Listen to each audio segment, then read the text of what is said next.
Many tourists come to New Zealand for its clean air, peaceful harbours and beautiful vistas, but are forced to experience it from behind the wheel of a petrol or diesel vehicle. But now, thanks to world-leading innovations from our tourism industry, from this summer they will have alternative options.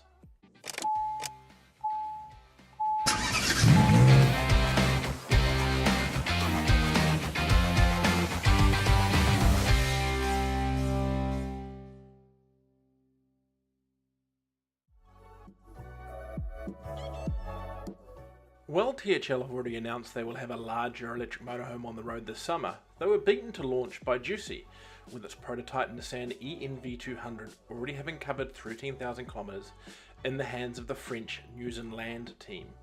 The brand plans to have 10 more EVs on the road shortly.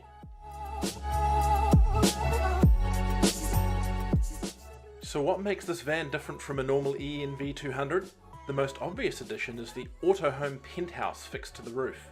Park up, wind a crank, and you're ready for a good night's sleep in a queen-size bed. In real time, we can raise the roof in under 2 minutes. In the back of the van, you've got everything you need for a camping trip.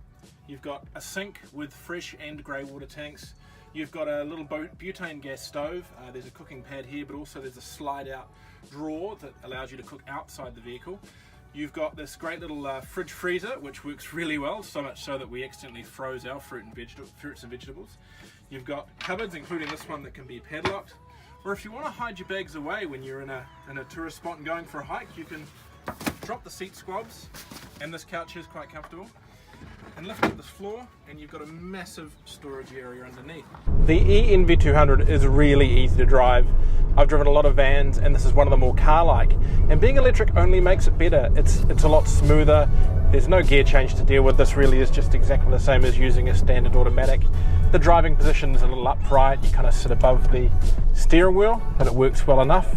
The steering is pretty good. It's a little bit rubbery, but you don't have to do too many turns to make the van do what you want to do, and the brakes are really good and feel good even for an EV.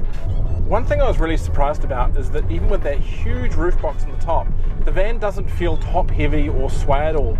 Even when you're driving at speed or around twisty corners like we're experiencing here, it just feels really nice and stable. Range can vary dramatically. A normal ENV200 will do 100 to 120 kilometres, and we understood this van would do around 100. It probably will if you're going really slow around town or on really flat roads. Throw some hills in, or if you want heat or air conditioning, and you're looking more like around 80 to count on.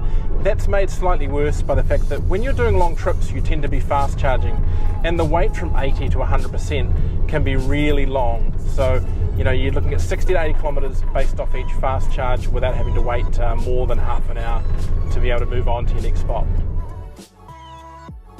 We were given the keys to the Jucy EV for a weekend and headed north to get a small taste of the Crimson Coast EV Highway. Leaving home in Mangawai Heads, we did a quick top up on power and coffee in Waipu before a fast charge in Whangarei, and again in Kawakawa.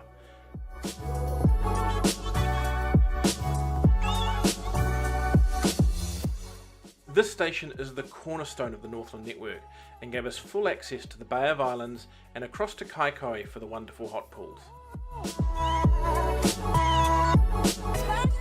We stayed at Orongo Bay Russell Holiday Park, where the Commando plug chargers allowed the van to charge to full in around 5 hours.